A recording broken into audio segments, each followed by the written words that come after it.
What is going on, Felters? I'm sure all you are super excited to see DROCK's face instead of Collins tonight as he brings us in for Week 11 recap. Yes. Yeah, you know I'm DROCK. I'm with my co-host Reagan. Let's get this out, and we're in the new merch. Yep, super comfy, cozy, like all of our merchandise, but this one in particular, especially for the winter time. Get bundled up. Look at them; they're gorgeous. This is my favorite, the oatmeal color. Reagan's got my second favorite on. Get them today. Yeah, no, I mean we're offering bundle deals and shit. So I mean, either hit up one of us if you're listening at this point, like, hey, I want one, or hey, maybe I don't really like it, but I want to support them. Do it. Hit us up. Visit our website. Come on, guys. We're just trying to grow this, trying to get some more funding.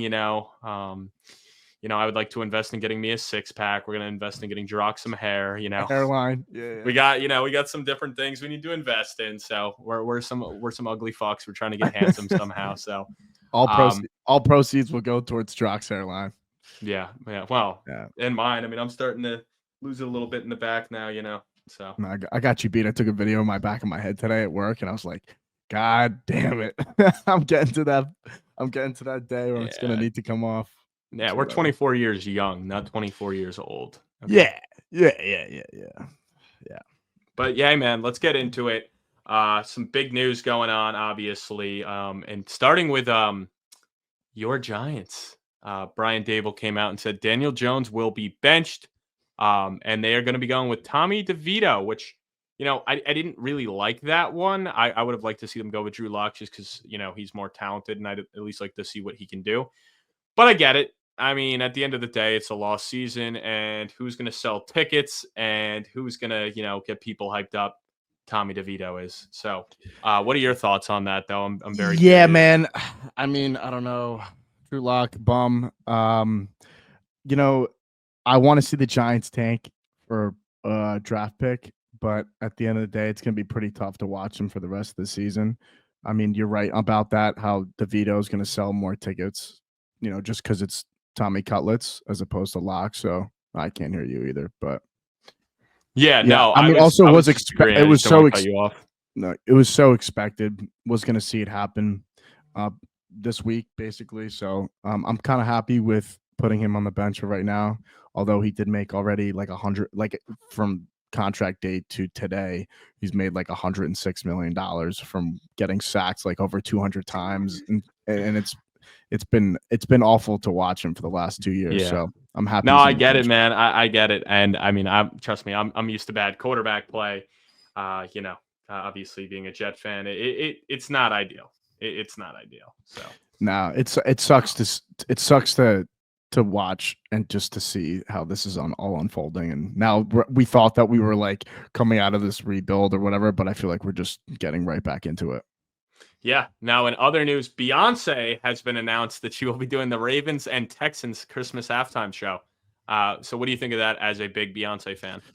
It's crazy. I'm not as much of a big Beyoncé guy, more of a Riri dude. So, I mean, that's great. I'm excited to see Beyoncé. When's the last time does she ever perform? Probably. Yeah, I don't know. I just, we got to appease to any of the maybe people that are tuning in for the female audience. For Beyoncé. Touch all the different points. But in actual football news, jokes aside, Alex Anzalone is set to miss 6 to 8 weeks with a broken forearm. For some teams that are going to be missing the playoffs, he'd be out for the year. But the Lions, they looked primed to be in the playoffs and maybe get that 1 seed. And now you want it even more, get him an extra week. But, I would expect him to be back for the playoffs at this point. But a major blow to their defense. But I think at this point, it's not, it doesn't really matter. And outside of that, I mean, I didn't see any other major news. I know Brock Purdy suffered a shoulder injury, but he's just considered day to day. So you would think, he'll be all right, and at the very worst, miss a game. But it sounds like from everything Shanahan said, it's nothing too serious. So that's good to see.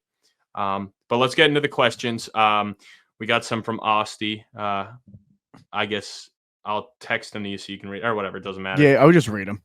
All right. So he wants to know first, who was the best team in week 11? Ooh. I mean, if you're not ready, I You will got one? go. Yeah, I mean, to me, I would say you can go with either the Eagles or the Bills or the Chargers, but I'm going to go with the Chargers just because, everyone was talking about, well, we don't know if they're really legit. And, I think the public, 80% of the people are on the Bengals.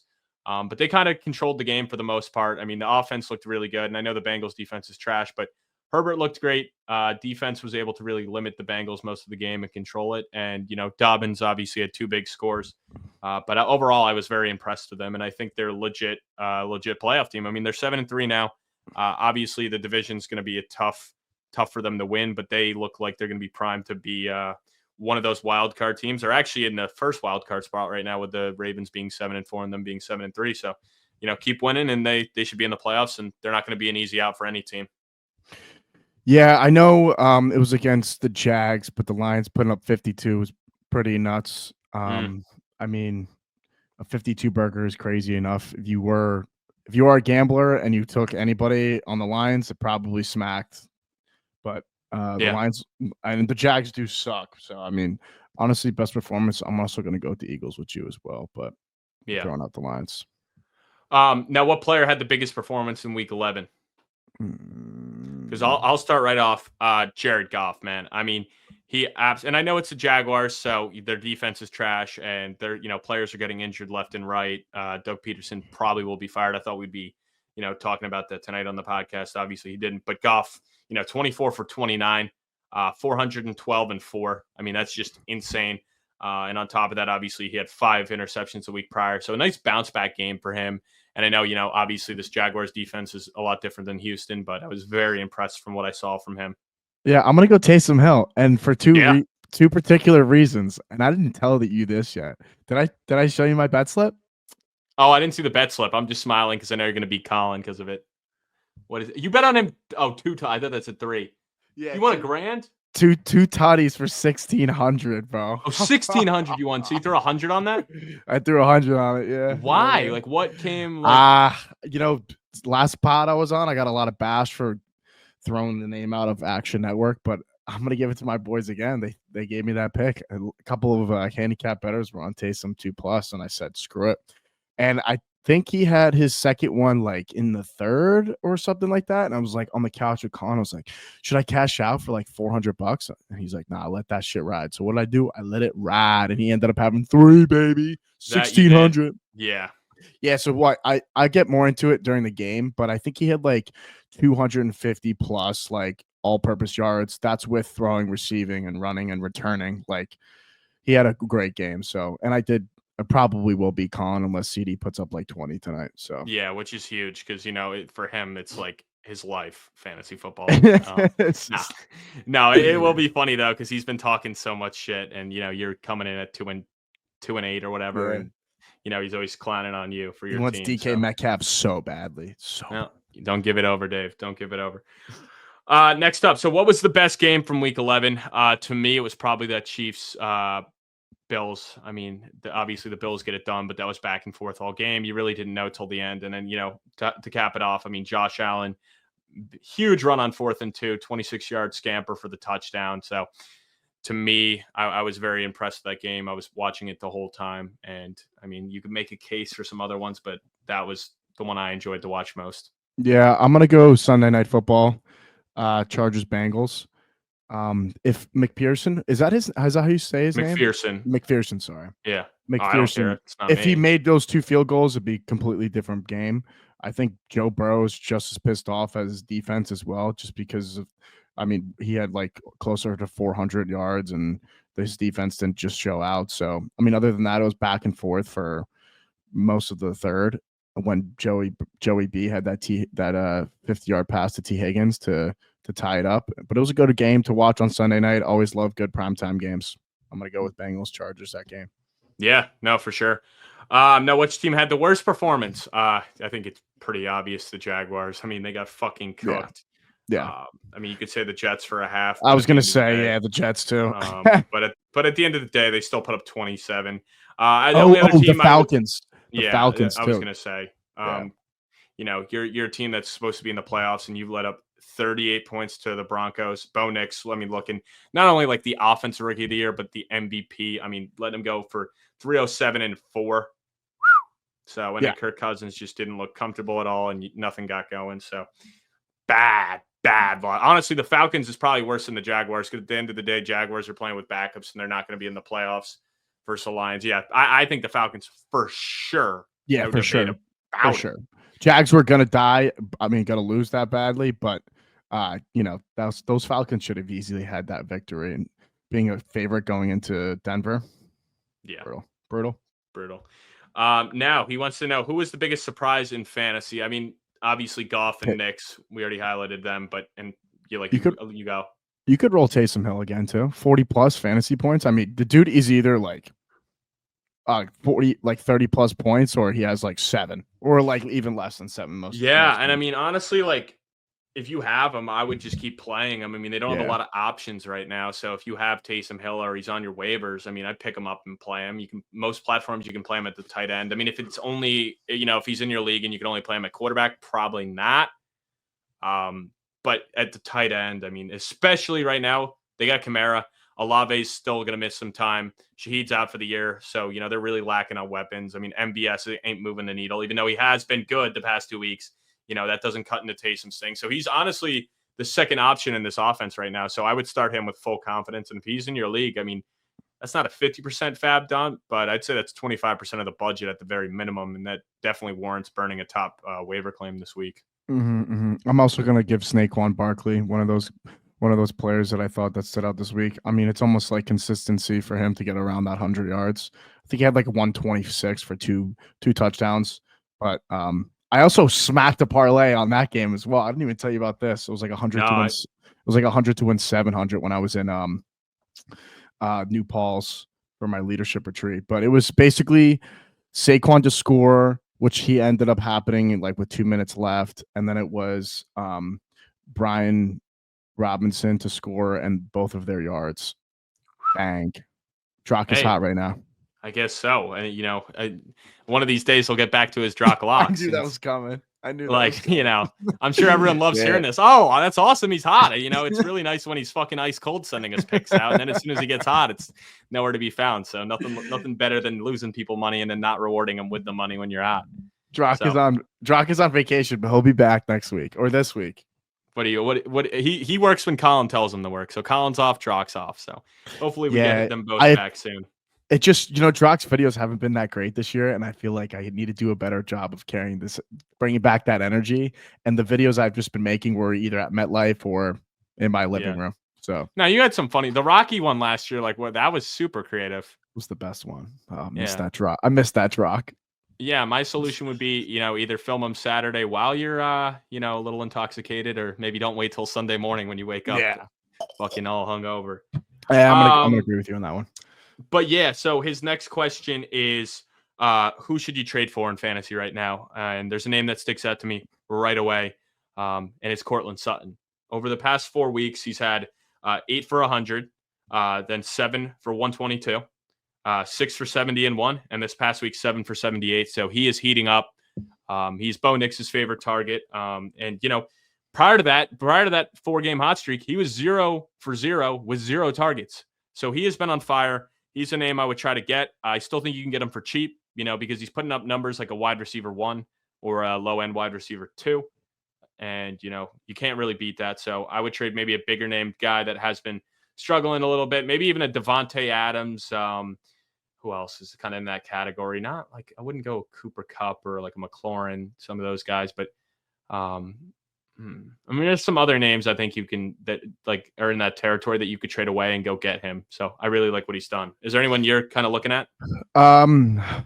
Just with his performance last night, I don't know what he did last week, but T. Higgins wouldn't be a terrible guy to go after now that he's hopefully healthy and has got a good, he's got Joey B to throw to. I think he could be a guy that you could go after to trade for. Other than that, not too much else, just because I think like T. Higgins was extremely like underrated.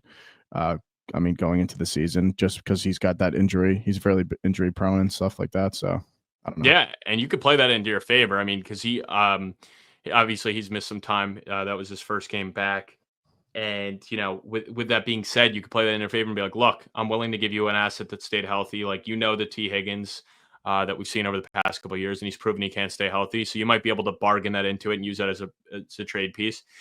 Maybe talk to an owner that's tired of the injuries or trying to make a playoff push. Because if you're like, 4-6, 5-5, you can't deal with that right now. So maybe if you're kind of one of those contending teams, you go out, you trade and be like, look, here's a guy that's already had his bye, healthy, maybe even had more productive so far, but you're more buying into the hype of T. Higgins because I think teams will adjust to Jamar Chase and it will benefit T. Higgins because they're going to be like, look, we got to take away the guy that's right now leading in yards, catches, and touchdowns, and that'll work out well for T. Higgins. We've seen Chase Brown be super involved, obviously, like the lion's share. So it's been interesting. But his final question is, who should you stay away from in fantasy? So I'm assuming that means trading for. I would say all Colts pass catchers. I mean, obviously this week, Anthony Richardson had a big game. There was a lot of yards going around, but I don't care. I'm not buying into it. I think the Jets defense is cooked at this point. So, I mean, even with, I believe Josh Downs had a solid game. Yeah, he was 5 for 84 and 1. Alex Pierce was 3 for 74. So, and even Pittman was 5 for 46. I would stay away from all of them. If anyone offers you them, do not buy into that. Who else? I would say pretty much like MVS for the Saints. I know he's cooked the past 2 weeks, but I would stay away from that. It's been low targets and just big bomb fluke plays. I even want to say the Bears pass catchers because I'm not fully sold after last week and how bad the offense has been. I think people are going to try to be like, look, they got it done last week, but I'm not that offense. I'm really not sold on.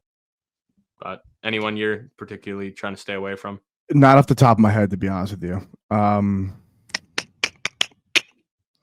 All Jacksonville players. I just hate that team right now. I don't care what if it's the goddamn defense you need to pick up.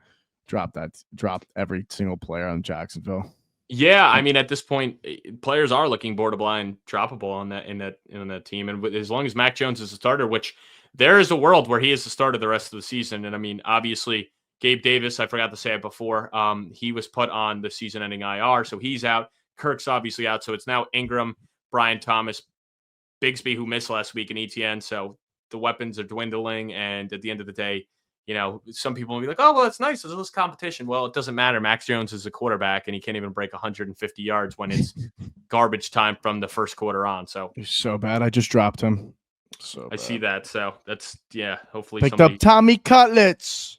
Yeah. I mean, that's better than what you had. But yeah, I mean, that wraps up the questions. Austie, thank you for that. Thank you, Austie. Love you, Austie. But yeah, let's get into the Thursday night game. Obviously, we're recording this on a Monday night game, so we will not be recapping the Texans-Cowboys. But first off, Eagles, they beat the Commanders 26-18, taking a 1.5 game lead now in the NFC East, and they're now only half a game back of first place Lions. So really putting themselves in a good spot to not only make the playoffs, but potentially be that number 1 seed. Jalen Hurts didn't have to do a ton here. He did have the 1 rushing touchdown, but the big storyline on the Eagles offense was Saquon Barkley going for almost 200 all-purpose yards and having 2 touchdowns. Defense has been great. Zach Bond, I mean, once again, showing why he's one of the best. Has been such a huge pickup for this Vic Fangio defense and what they've been able to do. 15 tackles is awesome, and it really speaks to why they've been so successful. And on the Commander side of things, I mean, Daniels looked stifled the whole time, probably one of his worst games in his young career. Brian Robinson did have the touchdown, the cashier parlay, like you said. And then, you're never going to win a game when Austin Eckler is 8 for 89 as your leading receiver and Zach Ertz coming in at number 2 at 6 for 47.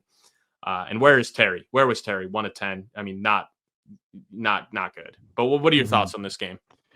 Yeah, man, it sucks watching Saquon play so well. 140 plus yards, and I think he's like already at 1,100 yards, rushing yards this game. Probably, yeah. This season after 10 games is insane. And then I think it was the Birds like 6 straight win in a row. So yeah, they've been on a roll, absolute fire.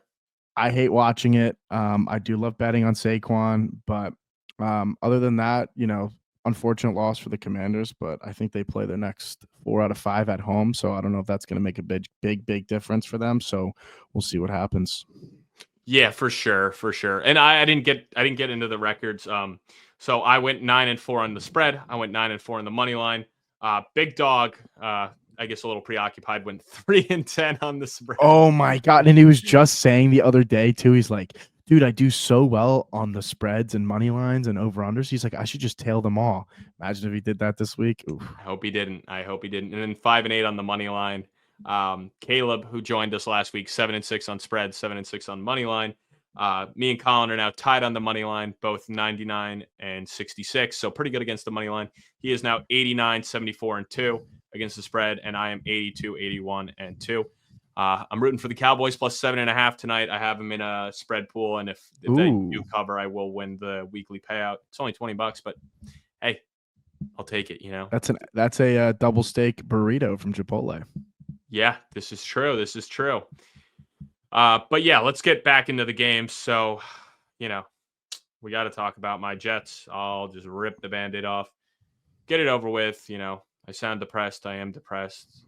I feel like if, with me. Every time we mention the Jets on this podcast, you get so upset, and it's so funny to watch you fucking be. Yeah, like I'm actually crying on the inside right now, something like that. I'm actually I could actually make myself cry right now. That's how fucking depressed I am. But yeah, we lost again. Colts win 28-27. We're now 3-8. Season is fucking over. I believe, it would be best for us to draft a quarterback next year. I don't know. Aaron Rodgers, when asked, you going to play next year? I think so. Or the fuck that means. Yeah, no, Jets suck. I'm going to ask you a question on this game first. Yeah.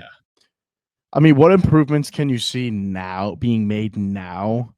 And what could they do to prepare for the offseason and for next season? Because it doesn't look like that. What they got going in store for them right now is going to make a playoff run and or attempt to get into the playoffs. Oh, no, we're done. We're done. So it's all about, at this point, I wish Jordan Travis was healthy so we could at least play him and see if there's anything there. But he's not. He was the FSU star last year. Improvements we can do. I don't think we're going to be able to learn how to tackle. Our pass rush is mediocre. Our secondary has been fucking awful. Sauce is so overrated this year. And obviously the offensive line can't really block. Rodgers always seems like he's just not on the same page with guys. I don't know. And Breece Hall, I would say get him the ball more, but he had 23 touches. I guess I'd like to see Braylon Allen get the ball more.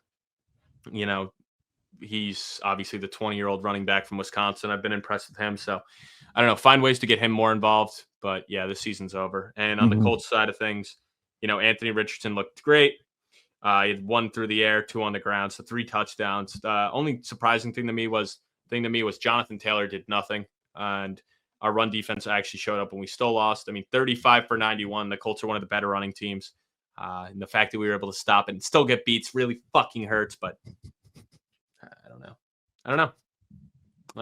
I just fucking, I hate it. It's been 15 fucking years. It's been 15 years. And, I don't even know. I don't even know anymore. I simply don't know what to root for going forward. Because at least I could sell myself always on, all right, well, we have that young quarterback that can get better. Oh, all right, we're drafting a quarterback. And right now, I don't know what the fuck is going on. We're at such a weird stalemate. We suck and we're all in. So what do you do from there if you suck and you're all in? So I would say draft a quarterback, I guess. And I'm not sold on any of those guys. And if Rodgers is there, we owe him so much money. It's a shit show. And the Yankees are a shit show, and the Jets are a shit show. And I like the Houston Rockets for basketball, but fuck the NBA. So I don't know. Just fuck sports. And I don't know. Okay. Yep. Podcast is done. We're quitting talking about sports. No, I'm fair. You know what? I'm in fantasy football mode. I'm not even gonna. I decided I'm just gonna get away from the gambling. I'm gonna get. Well, I guess fantasy football is gambling, but I'm gonna get away from the gambling. I'm gonna get away from the NFL. I'm just gonna focus on fantasy football. I'm gonna win some championships. I'm gonna give you guys those pickups and really put all my efforts into that. That's where I strive. That's where I excel. So you know what? I can't control what the Jets can do, but I can control what I do in my fantasy leagues, and that's just a promise, and that's just what it is. Fantasy King Reagan. Yep. Yeah. Well, let's end your misery here and let's move on to the next game. Yeah, I would say that would be healthy for my mental health, if you'll let me use that excuse. But yeah, next up, Steelers get a huge division win against the Ravens, 18-16 here. Steelers once again, win a game without making a touchdown. Really speaks to how good their defense is and how at times mediocre their offense is. I mean, offensively, both teams did nothing, and defensively, both teams looked great. Good for Patrick Queen getting the revenge game. And this is why I thought the Steelers would upset, because I thought, with playing Lamar so much, like they know how to defend him. I thought Derrick Henry would get battled up, and he was 13 for 65 and 1. But that's the thing with Derrick Henry, man. Like if they're trailing, which they were trailing like the whole entire game, he kind of gets kicked out and the game script doesn't work. So not ideal for him. But what are your thoughts, Dave? Yeah. I think Ravens had the top ranked offense going into that game with matched up against the Steelers' phenomenal defense. And you are totally right there. You would think that the Steelers D would know how to lock this team up by now, which they kind of showed. And yeah, I mean, the Ravens offense looked like shit that game. And then a stat for you. Lamar is actually 1-4 against the Steelers as a starter. So that's kind of tells you in a little sneak peek maybe for next time we can see Lamar playing the Steelers, which will probably happen a lot more than we think. So maybe it's the Steelers. This is kryptonite. So yeah, no, I mean, you would think it'll continue to happen. I don't know, man. It was a weird one for me. It really was. But at the end of the day, I thought the Steelers could get it done. I mean, their defense is legit. And not only do I think we have to consider them as a team that can win the division, but maybe an actual threat for the Super Bowl with that defense. I think it'll be tough with the offense, but that defense is one of the best, if not the best in football right now. I've been very impressed with them. Yuck, to see the Steelers in the Super Bowl. Oh, that's not what I had in my script. I'm not going to be happy if I see that. I don't want to see black and yellow in the Super Bowl. No. Yeah, fair. Yeah, I don't know. I mean, the fans are nice. I can tell you that much. They're nice folk. But let's move on. The Lions, 52 freaking points. The Jaguars, 6. Obviously, I talked about Goff before. 412 with 4 touchdowns.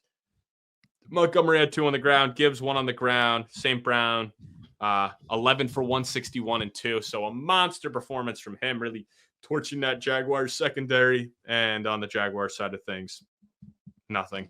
I mean, Brian Thomas 5 for 82. That's nice, but outside of that, I got some crazy stats. This was a very historic game for the Lions. Hit them with me.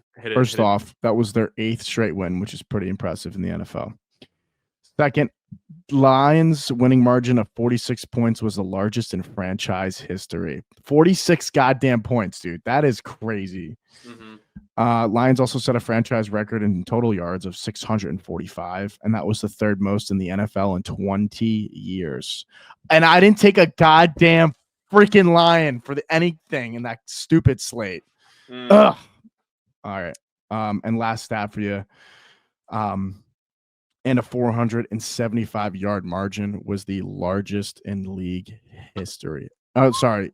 Was it league history or franchise history? I'm going to go like league history. So that's crazy. What in the 475 total yards is the biggest margin in third biggest margin in league history. Yeah, that speaks to how I think that speaks to 2 things.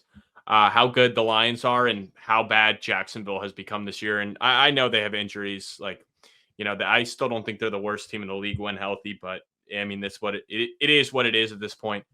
I mean, I don't know. I'd be curious what Jaguars fans think. I mean, if any of you are listening, I mean, let me know. I mean, do you want them to draft a quarterback? Are you still bought in with Trevor, like not ready to give up? I'd be really curious of kind of where they're at, because they're going to be in a position where they could draft a quarterback. Obviously, you gave Trevor the contract, but I mean, he's really you'd be lying if you said he's lived up to what he should be. Like, he hasn't been bad, but he has not been Andrew Luck type prospect, generational talent that we thought. I mean, outside of, the one playoff win a couple years back against the Chargers, I mean, he really hasn't done much. And obviously, I believe it's year 5 or 6 for him at this point. So I don't know. I'm curious kind of where they're at, but I with that contract, you can't go away. So you're probably drafting one of the top guys or trading back to a quarterback needy team. Yeah. Yeah, I agree, man. I agree. Well, let's move on. Another big blowout. The Saints 35, the Browns 14. Obviously, we talked about Taysom Hill was a big catalyst. I mean, fucking you bet on him 2 touchdowns. Imagine there's a fuck out there with 3 Taysom Hill touchdowns. I mean, and the funniest part is, I mean, he obviously had 18 passing yards. He had 138 on the ground for 3 touchdowns. Then he added 50 as a receiver on 8 catches. I mean, a crazy game. And he had 2 turnovers. I mean, he had a pick, he had a fumble, he had he was all over the stat sheet. But the fact that, I mean, and I don't know how many yards he returned, but he put that into the total production yards for him. He did have 42 kick return yards. So crazy. I mean, it's crazy. I mean, he had over 200 all-purpose yards. I mean, huge catalyst. And, Rizzy's got this team playing well. I mean, they've won the past 2 games. Granted, it's against the Browns and, the Falcons. I don't know what to make of them anymore. We'll get into them later. But, I mean, the team's playing hard. And they got some winnable games coming up. So watch out for the Saints is all I'm going to say. They won't be a wild card, but they're now only 2 games back of Atlanta with the head-to-head. So I'm not saying they're going to win the division, but it's worth a sprinkle for you gamblers out there. I know it's week 11. They're going into the bye week. I'm looking at them and I'm saying there's a chance that they could win the division. Just a chance, because the Bucs are very injured and the Falcons have looked very bad. So I don't know. What do you think? You think that's a little crazy? Am I a little foolish? So you said they're 2 games back and they're what, tied for second? They are technically a half game back of the Bucs because the Bucs have had their bye. So if the Bucs lose this week, they'll be tied. But they're 2 games back of the Falcons with the head-to-head. So yeah, I don't know, brutal start to the season, but they are playing very well right now.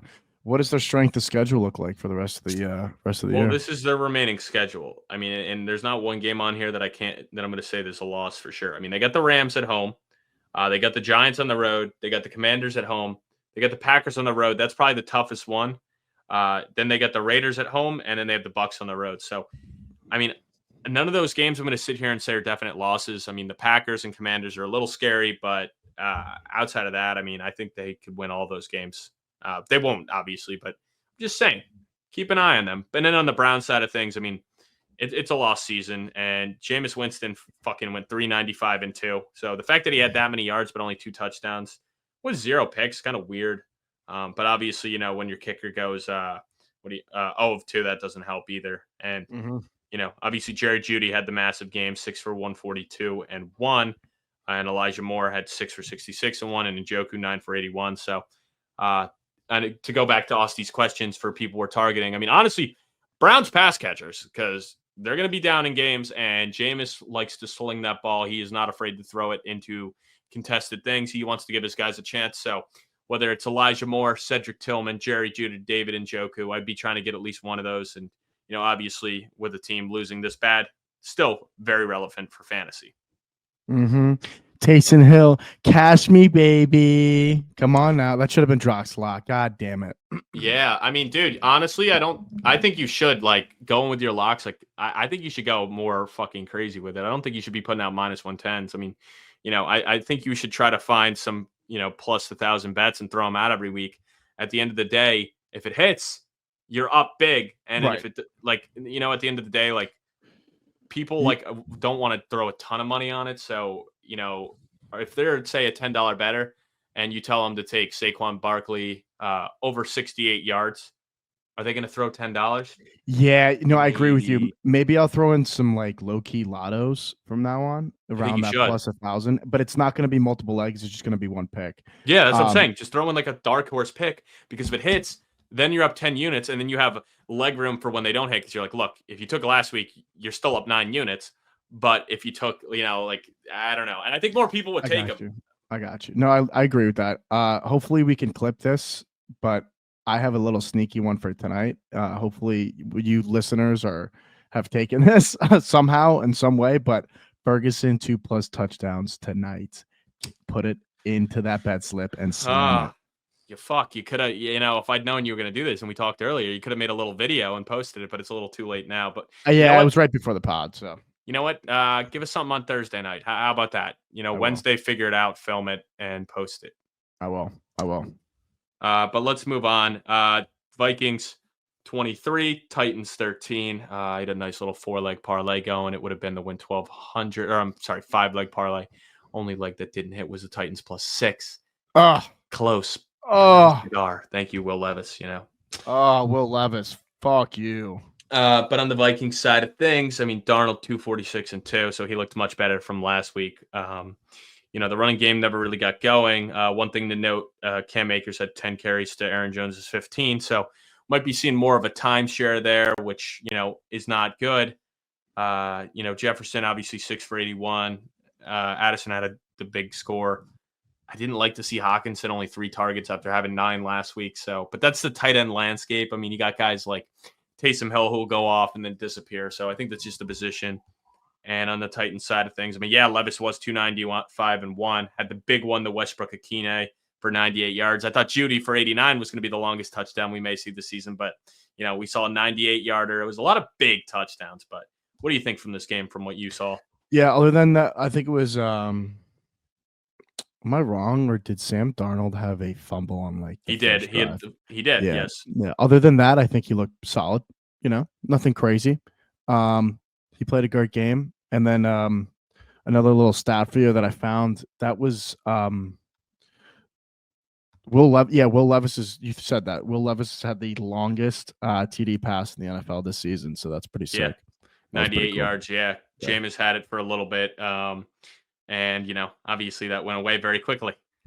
But, it's crazy week. A lot of big touchdowns. But let's move on to the Raiders Dolphins, which also had some big touchdowns. I know Jonnu kind of put the game away, had the 57-yarder.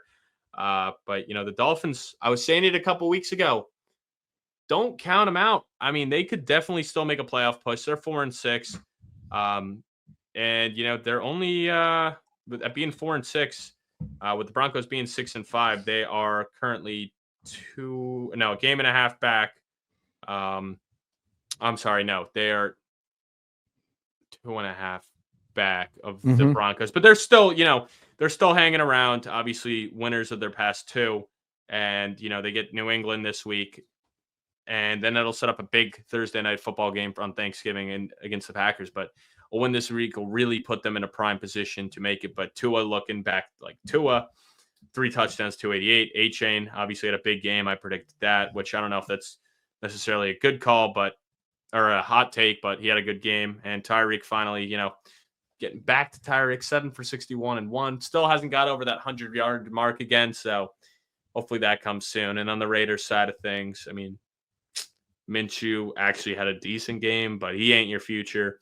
To the biggest storyline is Bowers, 13 for 126-1. I believe that's the most catches by a tight end ever. Or I'm sorry, a rookie tight end ever. So, and, I was saying I didn't know how he'd be for fantasy this year. I'm eating crow. I mean, he's 2nd in receptions and 9th in yards right now. So he's having an incredible year. He will go over 100 catches for sure if he's already at 70. So very impressive. Yeah.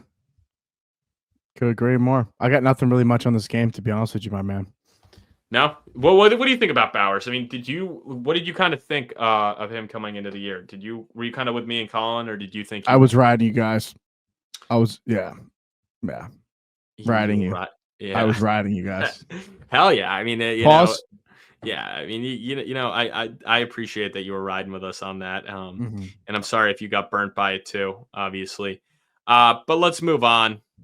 Next up, we got the Packers beating the Bears 20-19. And Bears fans, I will say, I feel for you because as a Jet fan, we have had our fair share of, brutal losses with the Patriots, and you guys just haven't been able to beat the Packers in a very long time. And you lost in brutal fashion, getting a field goal blocked. The offense looked competent finally. I mean, it's still not great, but Caleb, looked really good, especially using his legs. The 9 for 70 was very nice, keeping a lot of drives alive, which, instead of running backwards and trying to find it, I liked him running forward. It was nice to see Dunze and Moore both going over 60 yards and 6 catches. And on the Packers side of things, hey, you won a game where your offense really didn't look great, but your defense stepped up. And when it comes to their pass catching options, it was a Christian Watson week. He was 4 for 150, and next week he'll probably be the one that doesn't get involved because obviously Dobbs was 1 of 17. Reed was 2 for 23 and a touchdown, but it's so weird with that core. And I mean, 17 passing attempts, but at the end of the day, the Packers get it done. Can't take it away from them. Yeah. Watson got that career high with 150. I did not know that was a career high. Interesting. Correct. 4 catches and 150 yards. That's pretty damn good. Yeah, bro. I mean, That's very good. I'll apologize to those Bear fans as well because, god damn it, have they had a rough stretch of a couple weeks with freaking Jaden Daniels throwing into the end zone. Bang, that's a game. And then now getting a blocked field goal to win the game. Bang, sucks for them. Yeah, I mean, with the Bears, dude, it's weird because you know how people want to say like, and now I know I was just kind of giving them some looking out for them, but now I'm going to kind of shit on them a little bit because why is it that me as a Jet fan, everyone looks at us and they're like, you guys are the laughing stock of the league, but why the fuck are the Bears not in that same conversation? I mean, they only have one Super Bowl, and they have not been good in recent years. I mean, I know they Because had a they lot of don't NFL have championships pre-merger, but they don't have a 3-time MVP as their quarterback. no, but I'm not even saying this year. I'm just saying like in general, like the Jets have been, regarded as one of the worst teams in the league and like for a long time, if not the like laughing stock people say, but like and now the Lions are good and all of a sudden they kind of lose it. Like they still haven't even been in a Super Bowl, let alone won. So I don't know. It seems like some teams get passes, and maybe that's because we live on the East Coast where we don't hear these teams as much in the national media. But I just find that interesting. But I do feel like the Bears are the very similar to the Jets, but at least they have a young quarterback and somewhat of a future to look at. Could be, yeah, could be. I love how you go right back to your Jets as if you're done talking. You're not done talking about them.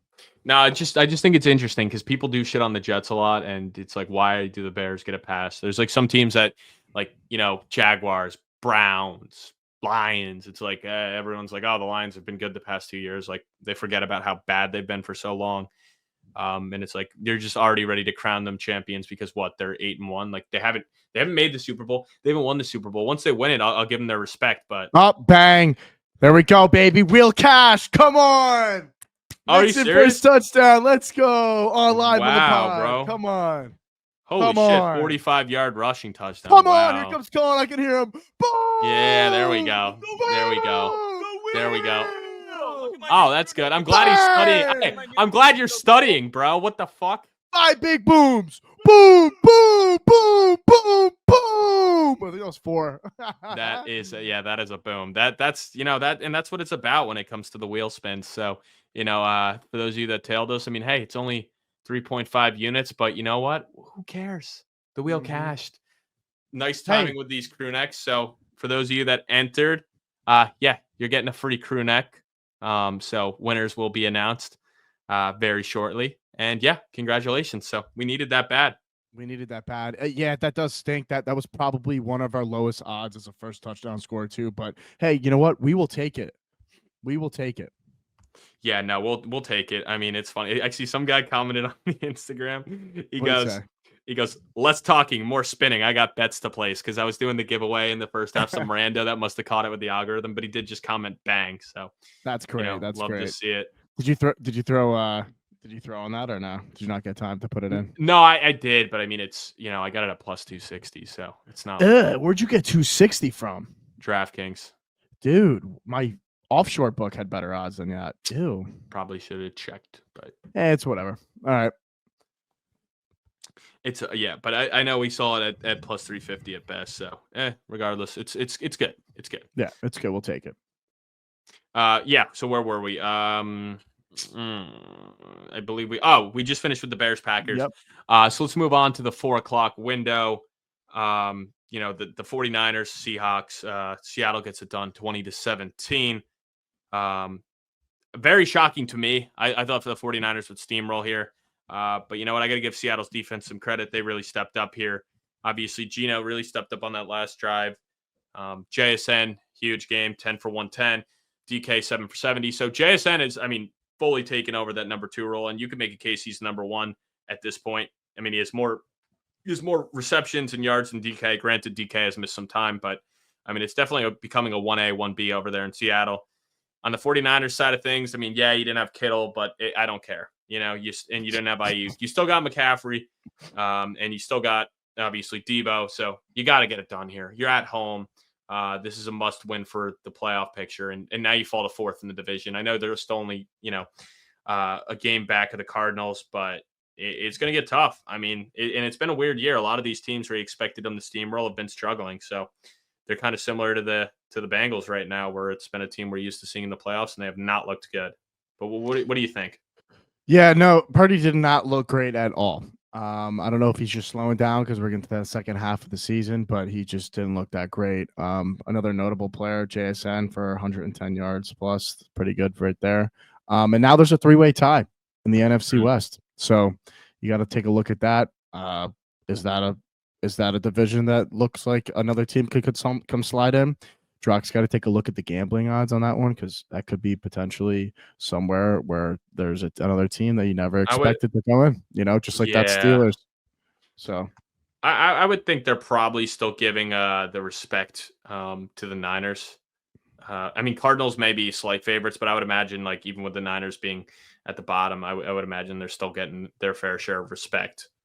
Yeah, but it'll be interesting. I mean, there's still 7 games left for all those teams, right. So it's so early to call it anyway. And obviously, like, the Cardinals only have a 1-game lead on the division, so a lot will change. A lot of division games still to be played, so it'll be interesting to see how the closest division in football shakes out. Next up, Broncos steamroll the Falcons at home, 38-6. I talked about it earlier. Bonix 307 and 4. Cortland Sutton 7 for F78. Backfield, I thought it would be more of Audric Estime this week, and it was not. So I would say at this point, stay away from the Broncos backfield as a whole. I mean, Javonte had the lion's share, 9 for 59 and 1, but I don't want to touch it. And on the Falcons side of things, Cousins looked terrible. Bijan never got going. Nobody got going. Defense looked terrible. Couldn't stop a nosebleed. So, I would be. It's panic time in Atlanta. I mean, I thought they were a lock to win the division, and now I don't even know. And even if they do, it's just not looking good. They have been struggling mightily. What I can say is good for them. They're going into the bye week, so much needed. Mm-hmm. Yeah, Falcons were a parlay killer for sure this week. I thought they had it in their bag, just like Mixon did just 10 minutes ago, scoring the first touchdown for us tonight. But, I mean, other than that, Bonix, 4 passing touchdowns, pretty damn good. Completely outdid the Falcons for sure. So, mollywopped in Denver. Yeah, and I would be curious, like, to see, what the lines are looking like for offensive rookie of the year, because I know before this game he was obviously plus, or I don't know why I'm saying it like that, but he was plus 800 before. So I'm gonna look while I'm talking right now, but I would think it's definitely a lot closer now. Yeah, he's down to plus 300 now. Jaden Daniels is minus 400, but I mean, if both teams get their teams into the playoffs, it really comes down to who has the better numbers, and it's gonna get neck and neck. I mean, Bonix is. I was talking about it a couple weeks ago. He has not been getting the respect, but now he's demanding the respect. Demanding. Love to see it. But let's move on. Bills get a big win against the Chiefs, 30-21 at home. Now they're only a half a game back of that 1 seed with the head-to-head. So they're going to need some help from other teams to pass the Chiefs. But, hey, that is massive, because if they can make the playoffs go through Buffalo, why not them this year? Obviously, Josh Allen, huge game. Did what he needed to do. James Cook, not efficient, but did have 2 touchdowns. It was good to see, Curtis Samuel and Jakir getting involved, and Amari Cooper. Chiefs side of things, I mean, Mahomes, still a lot of turnovers. I mean, dude's up to 11 picks this year and only 15 touchdowns. So not Mahomes-esque at all, but I'm sure, I'm not worried. He'll turn it on in the playoffs. I know Pacheco should be back soon too, so I think that'll help the team. And, Kelsey was nowhere to be found, 2 for 8. So really the story of his career the past 2 years in the regular season. I mean, I don't know. He's still got 62 catches on the year, but I don't know. It's only 8.2 on average. So the yards per catch are down. I mean, he's never seen it this low. Actually, this is by far the lowest. I mean, he was always over 12 at the minimum. Last year he was down to 10.6, and now he's down to 8.2. So, teams have really adjusted, or he's just starting to get older and, on the back of his career. I don't know, but, career lows on average. Yeah. My main man, Josh Allen, is now the favorite to win the MVP for this regular season. So I guess this win over the Chiefs after beating the undefeated Chiefs makes him at plus 150 to win MVP. So if you are a Josh Allen lover like I am, sprinkle on that, because I mean, honestly, 150 is not great, but that just shows you what kind of year you could see Josh Allen having, even after all those critiques in the offseason were telling the entire NFL season, an NFL fan base, that the Bills would not make it to the playoffs this year. And now look where they are, beating the undefeated Chiefs. So yeah. James Cook just cooking all over the field, 2 touchdowns, great game for him. And then Mahomes did not look great, but again, Reagan, has he looked great all season? No, he hasn't. No, and I'm not necessarily worried, but because like last year he turns it on, so I don't know. It's just it's been a weird year for the Chiefs, and they're still 9-1, so I'm not panicking at all. But you'd like him to hopefully figure his shit out before the playoffs come around. But he did this last year, and he certainly figured it out. So it's all right. It's Patrick Mahomes. But let's move on to the final game. Chargers get a huge win at home, really pulling away with one of those wild card spots. They win 34-27. Bengals now dropped to 4-7, falling 2 games back of the Denver Broncos. So their season is, falling apart very quickly. Herbert, 297-2, added 65 on the ground. Dobbins had 2 touchdowns. Ladd, McConkey, Disley, Quentin Johnston, huge impacts on the Bengals side of things. Burrow, continues to just light up on fire. Leading the league in passing yards and passing touchdowns and QBR, only 4 picks. So it really speaks to how bad the defense is and how much they got to rely on him.